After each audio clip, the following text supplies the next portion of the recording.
Salut, eu sunt Denis și bine v-am regăsit la un nou videoclip. În acest videoclip vă voi prezenta un scurt lyric prank făcut mamei mele. Și poate mulți ori să zică, bă, dar știi, este cam expirat faza cu lyric prank-ul. Și ce dacă este expirat, eu tot o fac. Mi-a venit o idee să-i fac mamei mele o farsă cu versuri din manele. N-am văzut pe nimeni pe YouTube care să fi făcut o farsă cu versuri din manele propriilor sale sau lor mame. Așa m-am gândit să o fac eu și să o duc la un nivel cât mai ridicat de retardism, pentru că da, mulți cred că sunt retardat, sau poate cei care nu se abonează la mine cred că sunt retardat, pentru că pe bune 18.000 de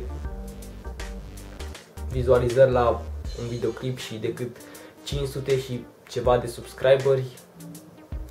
E super bine, bă, nu mai pot, 532 de subscriberi este extraordinar. Bă, eu zic că nu mai lungim, că deja am lungit-o foarte mult. Hai să dăm drumul la lyric prank. Apropo, maica mea m-a făcut de tot căcatul în lyric prank-ul ăsta. Cred că și-a dat seama la un moment dat că îi fac o farsă și cred că a zis, bă, hai să iasă cât mai bine. Dar oricum a făcut de tot căcat, deci mi-a dat rect după rect.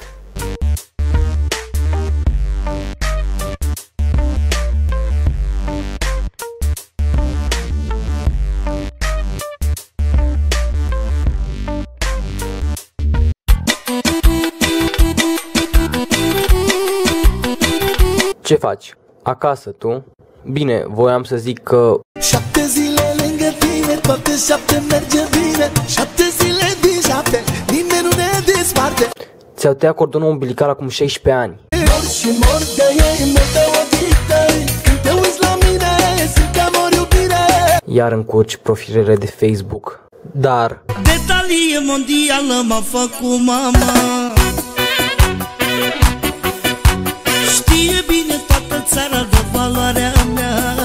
ești cam fițos pentru 500 de abonați. Unde mă cauți în buzunarea milioane? Milioane de particule de praf. La masa mea nu este loc pentru oricine, e lupta pentru cine e frate cu mine. Și-ți-ar matematica a dracu, ai uitat că e singur la părinți? Suntem brigada cea mai bine organizată, peste noi nimeni nu o să treacă niciodată. Îți arăt eu bandă de puși la male. Noaptea asta bătărie, mă distrez la nebunie, cum îmi place mie. Nicio problemă, te trezește tactul într-o serie de palme. Mi s-a pus pota pe una, e frumoasă, foc nebună, aș iubi-o într-una.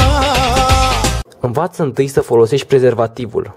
Varianta cu datul spre adopție nu mi se mai pare o idee așa de proastă. Mami, a fost o fază pentru YouTube, sorry. Bun, și cam asta a fost cu acest episod. Dacă v-a plăcut, nu uitați să dați un share pe Facebook, să dați un like și un subscribe, deoarece mă ajută foarte, foarte mult. Eu am fost Denis. Pa!